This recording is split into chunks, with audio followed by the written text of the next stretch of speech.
I'm Michelle Bothell, and I'm talking about my flipped classroom. You may be asking yourself, what is a flipped classroom?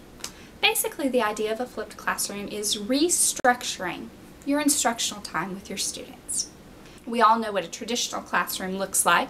Teacher stands in front of the classroom, gives the instructions, students take notes, they work on practice work, they take the rest home for homework, come back to school, and the cycle starts over again.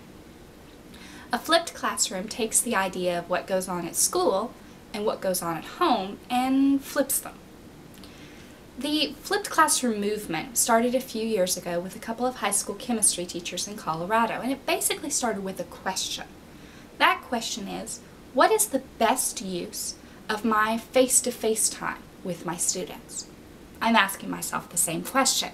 Is the best use of my face-to-face time with my students me standing up talking to 25 people? Or is it that time when the kids are trying to figure out the problem, they're trying to work through it, they don't understand something, and they need someone there to help guide them? Well, in a traditional classroom, they're at home during that time, and I'm not there for them.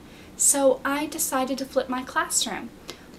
Flipped classroom uses the tools of today to help with that instructional time.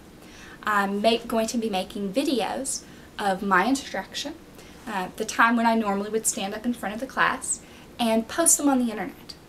For homework, students go home and they watch that instructional video. When they come to class, they work on the practice work that normally would be assigned for homework, only I'm there for them.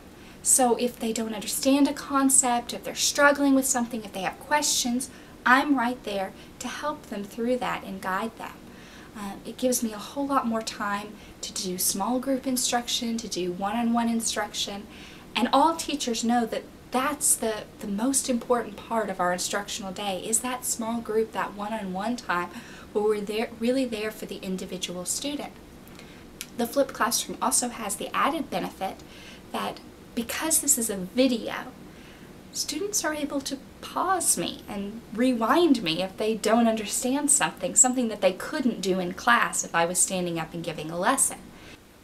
Between that added benefit of being able to pause and rewind the teacher, as well as more face-to-face time to work through problems, that's the reason that I have decided to flip my classroom.